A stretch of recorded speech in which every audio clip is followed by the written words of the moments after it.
The Trebia River was a vein of black ice cutting through the valley. Hannibal Barca stood on the ridge, his boots pressed deep into the frozen earth. He did not move. He did not speak. His eyes tracked the slow, rhythmic flow of the water, calculating the temperature, the depth, and the exact moment the Roman legions would lose their footing. Below him, the morning mist clung to the riverbank like a shroud, thick enough to swallow an entire army. He waited for the light to catch the Roman camp across the water. A gust of wind tore through the valley, thinning the fog for a heartbeat. On the far bank, the Roman consul Sempronius Longus was already moving his men. Hannibal watched the first Roman scouts test the current. They hesitated, their legs buckling against the freezing pressure. It was exactly as he had predicted. The river was not just a boundary, it was a weapon. Hannibal shifted his weight, his gaze never leaving the water. The trap was set. The river was ready. Every breath he took was measured. Every second of silence a tightening of the noose. Hannibal turned his back to the river, his eyes finding his brother Mago amidst the command group. He raised a hand, a single, sharp gesture that cut through the morning stillness. Mago nodded, his face unreadable, and signaled the 2,000 picked men waiting in the shadows of the ridge. They moved with practiced fluidity, boots muffled by the thick, frost-covered grass. There was no shouting, no clatter of equipment, only the rhythmic sound of breathing and the crunch of frozen earth underfoot. They descended the slope, keeping low, their movements calculated to stay beneath the line of sight. Mago led them toward the dense, tangled brush lining the riverbank. He stopped at the edge of the thicket, checking the distance. He gestured for the men to fan out. They slipped into the reeds, the green and brown stalks closing behind them like a curtain. Mago crouched in the mud, his hand resting on the hilt of his blade, listening to the distant, rhythmic splashing of the Roman vanguard. Hannibal turned his gaze from the river to his own main line. His infantry stood in the mud, their feet sinking into the freezing slurry that coated the valley floor. The morning air was sharp enough to cut, and the men were exposed to the full force of the winter wind. They stood in thin tunics, the fabric doing nothing to block the biting chill. Every man was shivering, a rhythmic, involuntary tremor that ran through the entire formation. One soldier tried to shift his weight, but his boots were locked in the hardening muck. He reached out to steady himself, his fingers stiff and clumsy, and nearly dropped his spear. He caught the shaft just in time, his knuckles white and raw from the cold. The man beside him exhaled, a plume of white vapor erupting from his mouth, his shoulders hunched high against his ears. There was no warmth to be found here. The ground was a frozen sponge, the air a wall of ice, and the men were pressed into the earth, as if trying to draw heat from the soil itself. They did not talk, they did not complain. They simply endured, their eyes fixed on the riverbank ahead, waiting for the command that would finally let them move.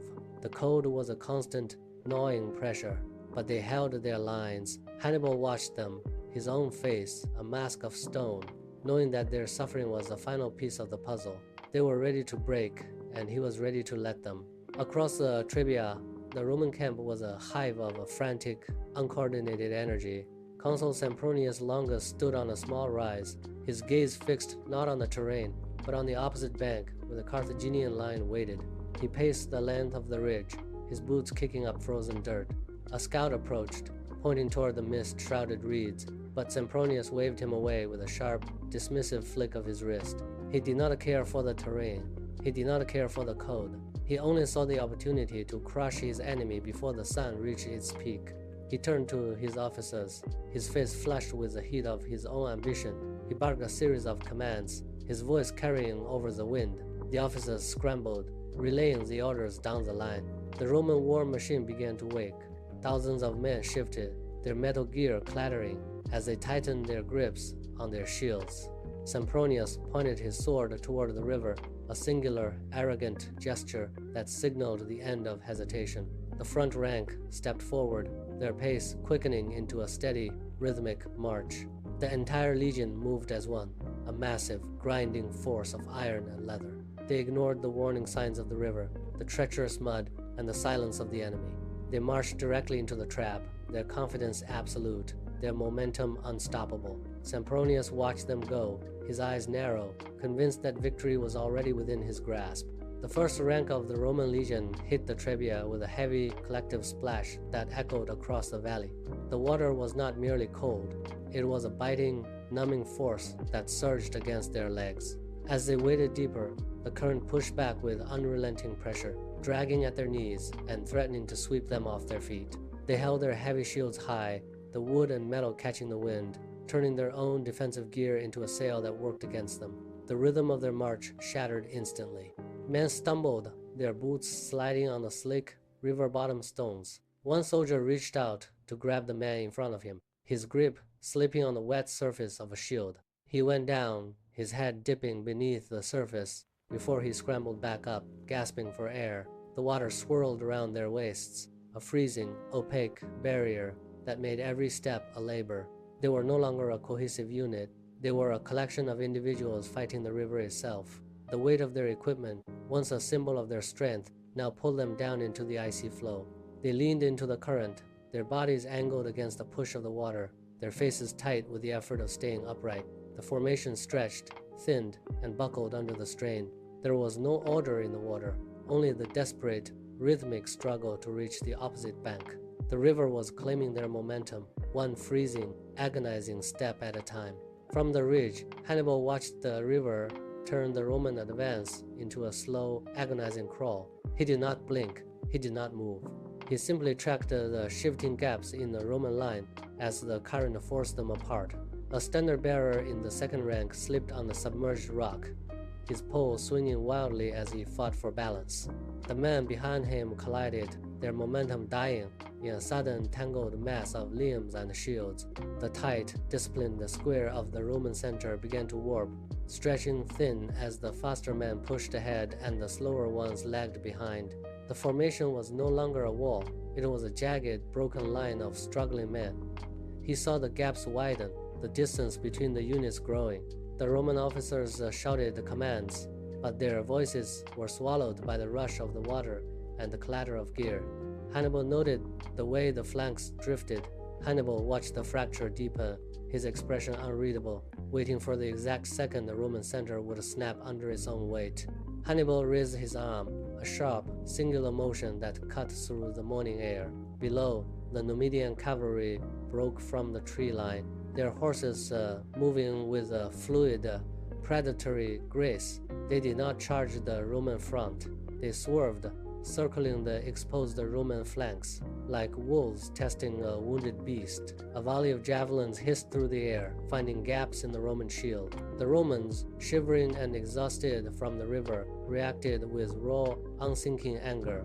A group of soldiers on the left flank dropped their heavy shields, their faces twisted with the frustration of the freezing water and the constant, stinging harassment. They lunged forward, trying to close the distance, but the Numidians were already gone, wheeling their mounts away with effortless precision.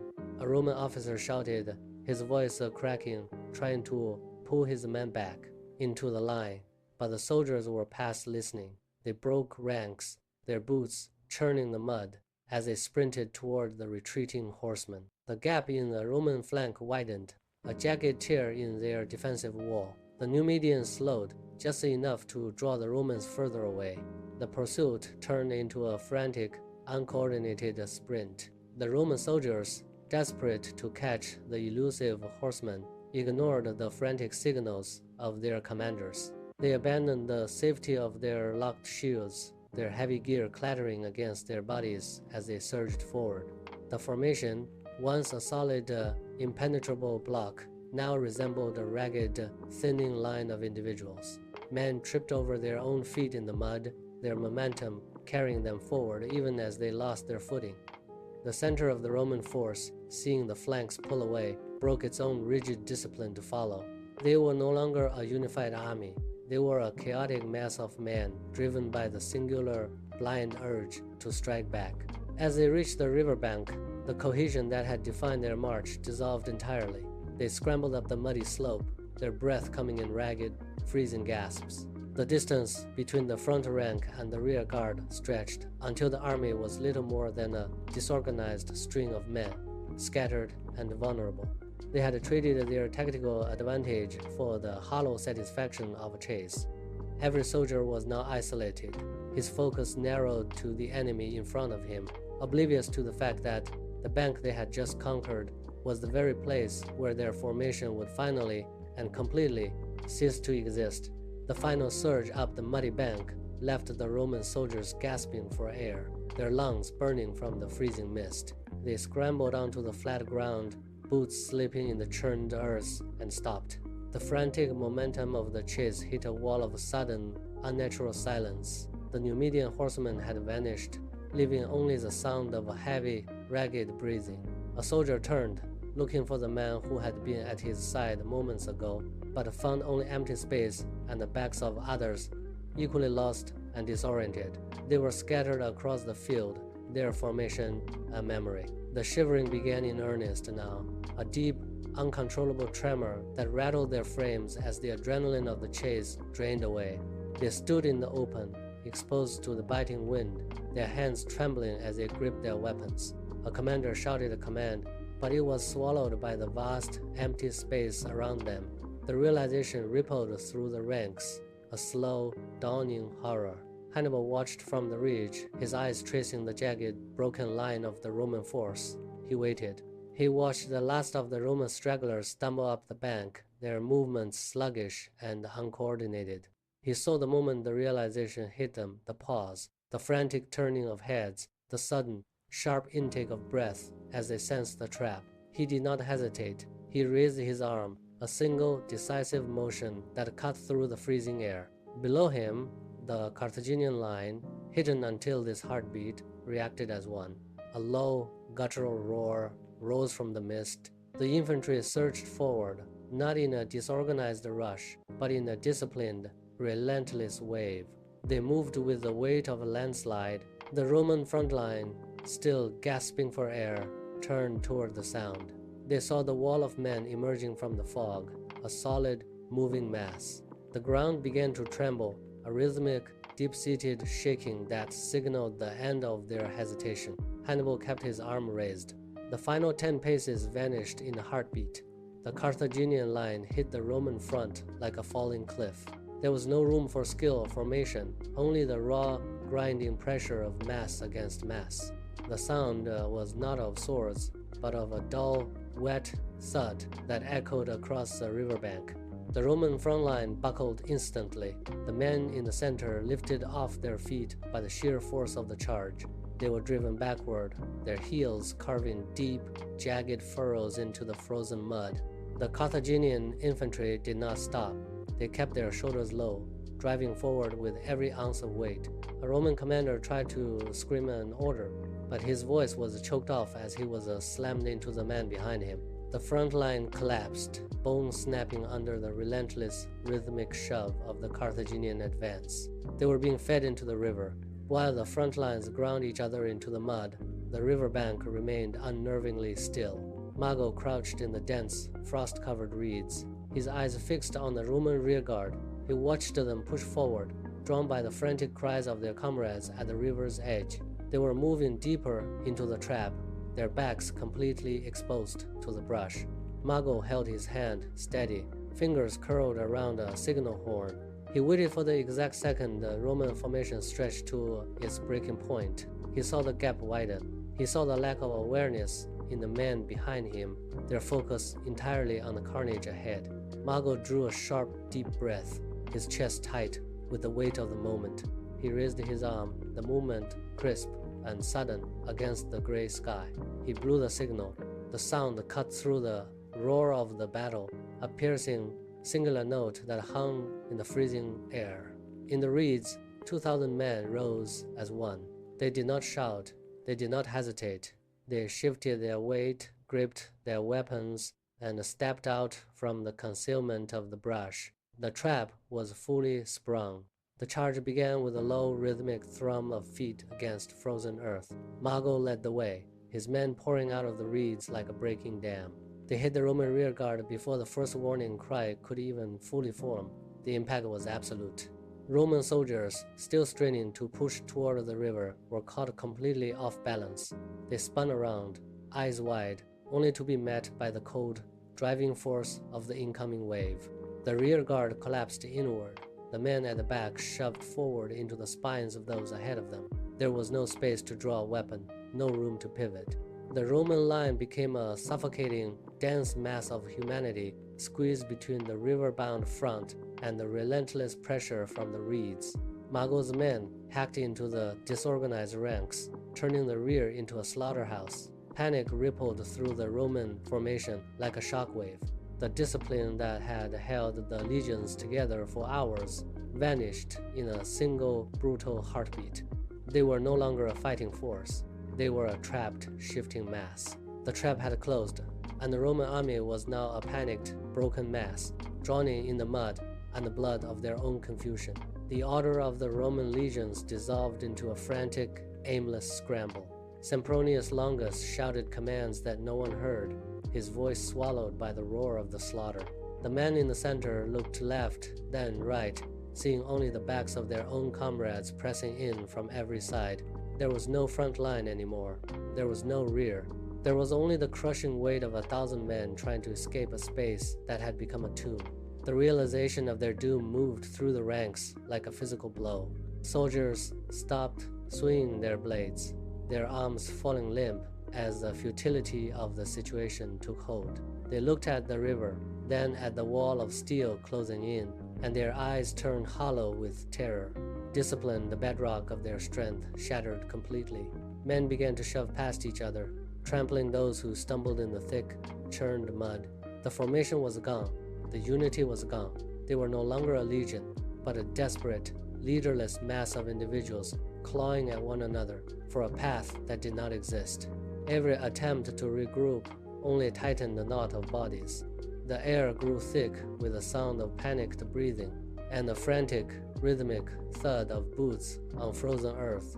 They were trapped, they were surrounded, and they knew it. The final transition from combat to slaughter began with the sound of steel hitting the mud. One by one, Roman soldiers let their blades slip from their fingers, their hands reaching out to find purchase on anything that moved. The pressure from the rear was relentless, a tidal wave of panic that forced the front ranks forward, step by agonizing step, toward the Trebia. There was no choice left. The river was the only path, even as the ice-crusted water promised a different kind of end.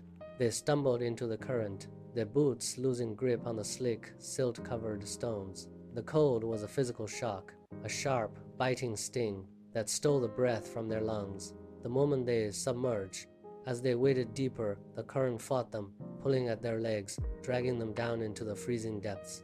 Behind them, the pressure continued, pushing more men into the water until the riverbank was a churning mass of bodies. The water, once clear and biting, began to change.